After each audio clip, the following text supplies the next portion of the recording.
Yeah, honestly, that's one thing I do. I play volleyball is I clear my head, so not much was going through it. Just really happy to be there, happy to be standing next to my teammates. So, yeah.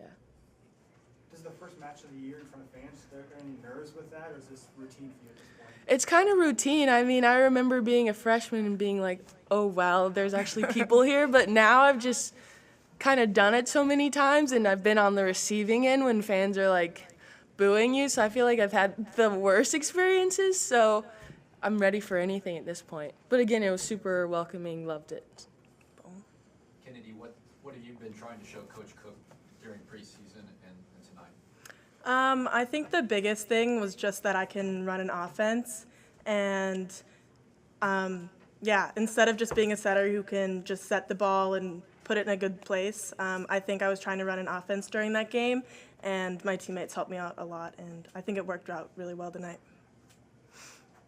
How would you assess your overall performance? Are you pleased with where you ended the night? Oh, yeah. I thought we had a really good night tonight. I think our pins did a wonderful job, and our middles stuck with me. We were trying to get the middles a lot of reps, and it was hard at first, but, we kept talking about it, and they stuck with me. So I'm really happy with the way it turned out. And I just love the way we communicate on the court. It makes the offense so much easier. Kenny, you said it was hard at first. When did you start to get more comfortable? I probably got comfortable like halfway through the first set. I would say I had a lot of jitters. I was really nervous, but I was really excited too. So yeah, my teammates helped me out a bunch, and they were like, "You got this," and I was like, "All right, I got it." Speaking of not just being a setter, you had a couple swings up there. Oh yeah. Big dog. That's just kind of what the offense is in front of you, or how those come about? Honestly, we were just like working on it in practice, and if I dig a ball front row, I'm just like, "Lexi, set me." I think at first it was more just like just kind of like a whim play that we don't always do, or we really don't talk about, but she set me, and I was like, all right, I'm going to go up and hit it. So. You keep calling for those again. Yeah, exactly. They're fun. John said the other day when he had you debrief practice once, and he was really impressed with you. I guess if you were debriefing tonight, what would you say to your teammates and how you're feeling about things?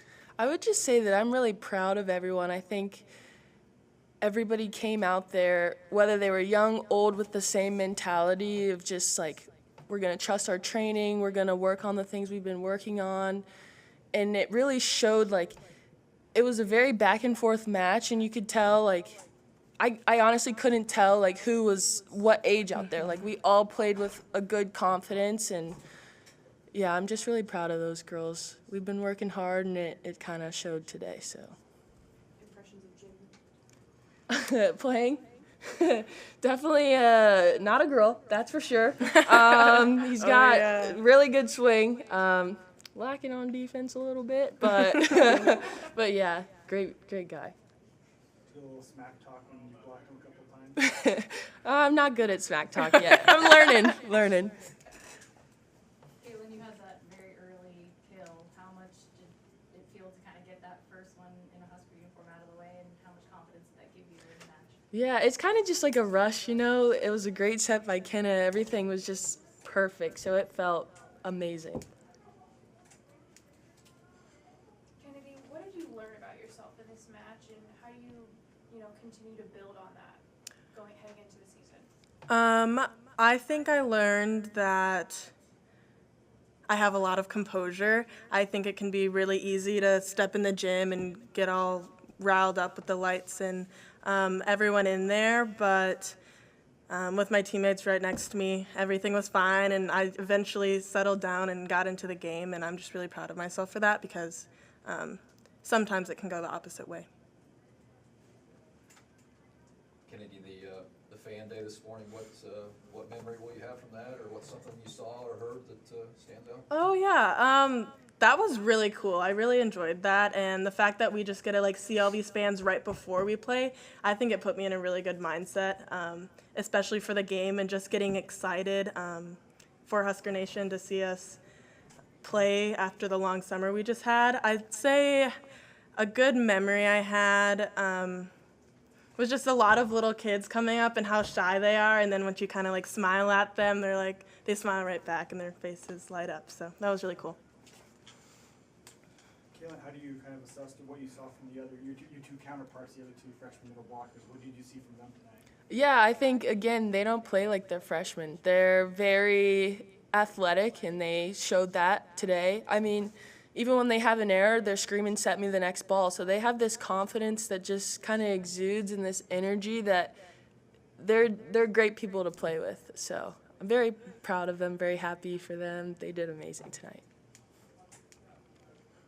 Final questions? All right, thank you. Thanks, guys. Thank you. We'll be back in a bit. Coach Coach.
Okay. I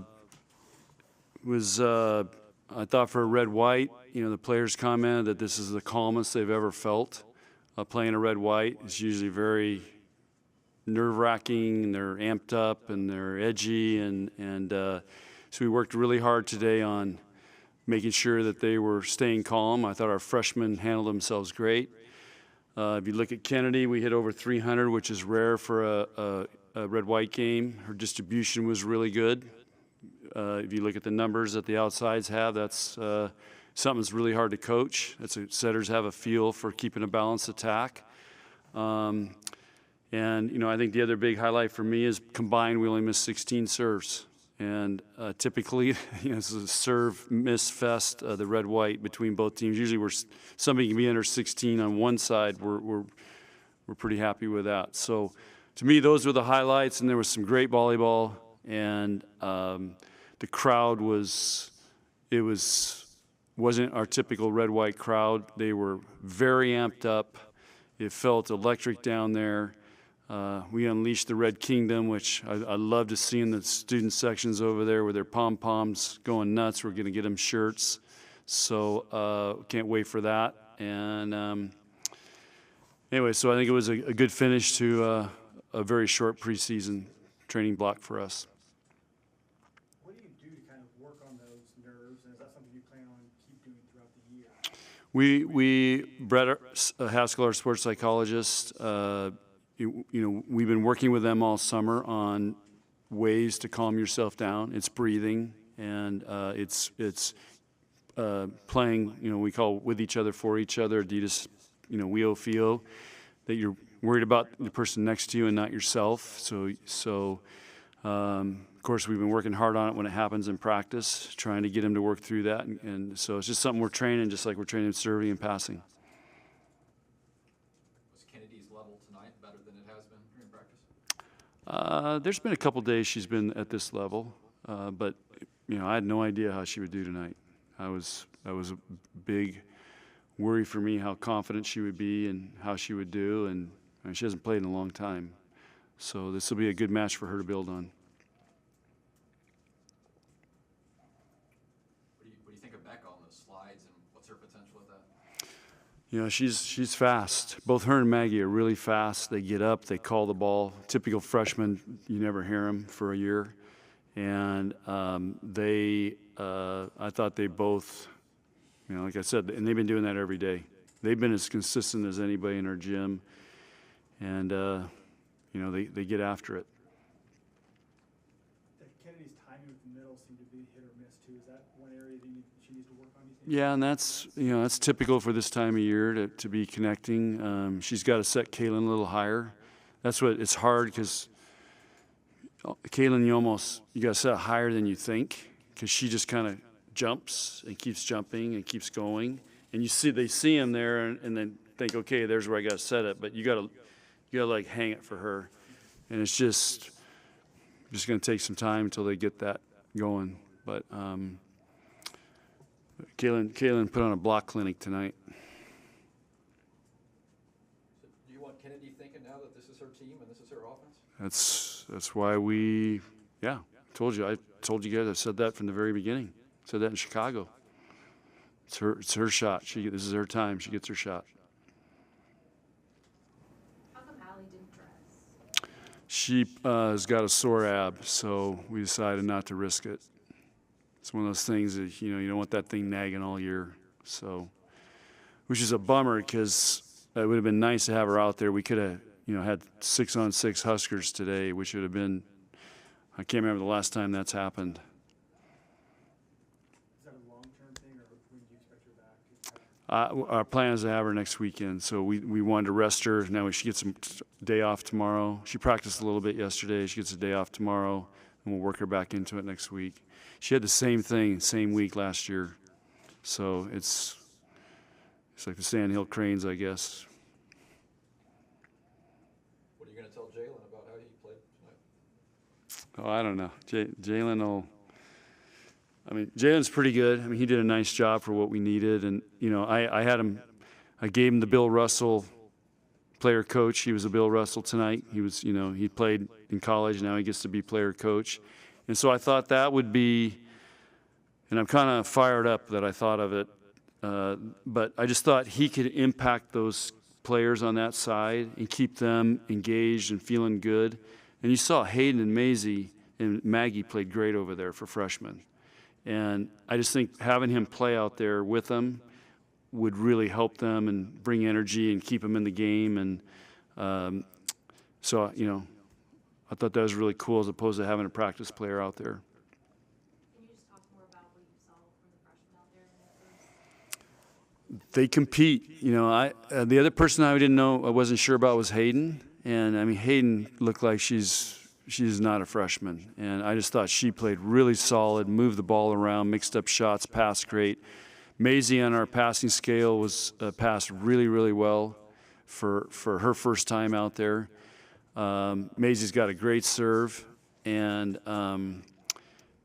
Maggie, I don't even feel like Becca's a freshman. I feel like she's been around forever, so I feel like she's a veteran. And then Maggie just competes. I mean, that kid is... You don't get to be a dual sport athlete at that level in two sports if you don't have something special in you, and she competes. Was Nicklin's role tonight how you envision using her through the season? We'll see. I mean, that's kind of what we've been working on. Nicklin looked pretty happy tonight. She was having fun, and I've been telling you guys she can be a great libero, and so if we can get 2 liberos on the court, that would be pretty cool. What do you think of Fanday today? Well, that's one of the reasons we only went 3 tonight. I wanted to play 4 games, but did you guys see the line? Have you seen pictures of it? And we were here for 2.5 hours. We waited till the last person came through, and it was exhausting. And because you're just, for 2.5 hours, you're engaged in next person. It's not just you sign and go. I mean, there's interactions. So the fans loved it. Some of them waited 1.5 hours in line to get through. And I asked them, every so often I would ask them, like, how long did you wait? And they said, well, I've been 1 hour and 15 minutes. And I said, is it worth it? And they go, yeah, this is great. So the fans loved it. Our players did a great job. Nick Burkhart produced a great poster that everybody loves, and Bud's on there. So Buddy Boy's Instagram account will grow after today. Can you talk more about Caitlin Horton, how she's being a leader on the court and vocal with those 2 freshmen? Yeah, before the match today, I said, Caitlin, you got to start asserting yourself a little more. It's time to, I think she's just kind of feeling things out. And, if you talk to her, it'd be a fascinating interview, what's different about her experience here compared to Penn State. I mean, Penn State is one of the most successful programs. Everybody does it a little bit different, but I think she's kind of been figuring out in the things that we are training. So she's very methodical in how she does things. And then, tonight I said, it's time to start unleashing, and, she's a force. And she's just an awesome player to coach. And she's just so coachable, and she's so smart, and she just has great insight. And she's one of those people, when she talks, everybody listens, because she's going to say something really, really interesting, profound, and really meaningful. Sometimes when she talks, I'm just blown away. You're outside double-digit kills, both above 385. You feel pretty good about your chances? Yeah, I've been on them, so that's a good start. Is that a mix of what Kennedy's giving them, or what they're able to do with the ball, or what kind of leads to nights like that? Yeah, it's a combination of everything. It's no different than running the football, and running the football. You got to have a block. You got to know the holes. You got the running backs got to know what to do, and it's just everything's got to work. And for those guys, the better position we can put them in, the more success they'll have. But if you watch them, if we went through, you'll see how much they were moving the ball around. I mean, it wasn't just the same shot over and over. It was mixing up shots, hitting high, inside, outside, tool in line, facing one way, hitting the other way. And those are all things we've been working on, and when they're feeling good, they do all that, and that makes them hard to defend. Is that what you've been seeing out of Some days I've been wanting more. So she's been feeling a little bit of the wrath. John, you mentioned serving 16 service errors is low for the scrimmage. What did you like and not like about how your team served tonight? Well, if you take out the first half of the first game, we missed, I think the red team missed 4. Ani missed the first one. You take out those 5, we're down to 11. So and there's always going to be missed serves at the beginning. I don't care who you are. You know, it's so anyway, I thought they worked through it and handled it really good and stayed with their training. Final questions? Did you gain a more clear? Go ahead. She came back, thankfully, Maddie. But what happened there? She okay? Sometimes they run into each other. It's fast, it's a small court, and you know, so Maddie got popped because she was watching the ball and I don't think she saw Whitney. So it didn't. She might be a little sore. Her lip didn't bleed or swell. So sometimes they're going to take hits, you know. And we're doing it without pads. So you know, those other guys, football guys, just push each other, and you know, sometimes we hit. A little hard to see because the lip or Yeah, whatever, so. yeah. These girls are tough. Did you gain a more clear picture as far as the other blocker position you think from this? All 3 of them are going to play. We're going to rotate them. So that's, I've been telling them that. I got confidence in all 3 of them. So like this week, Friday, we play 2 matches, so we'll rotate them. Nice down Mackenzie, she had 24 swings up there. She had a good workout tonight at Alpha. Yeah. She won't be asking for extra hitting for a while now, so calmed her down. She's funny. Gotta hit. All right. One more. Okay, sorry. I think it was 8,000, another sellout night. I mean, what's that mean to you, just even now, a week before, whenever, to have all these fans cheering you guys on? It's hard to put into words because you never think you're going to pack a red-white game. And so I walked in today and I was just blown away. And the difference today was, and again, I don't know if it had to do with COVID, but the last couple of red-whites we've had, it's been like a love library, super quiet. That's a JB quote. And today, people were fired up. They were into it, and it was loud down there. And so we're just very thankful, and that's why there's no place like Nebraska. Okay. Thank you.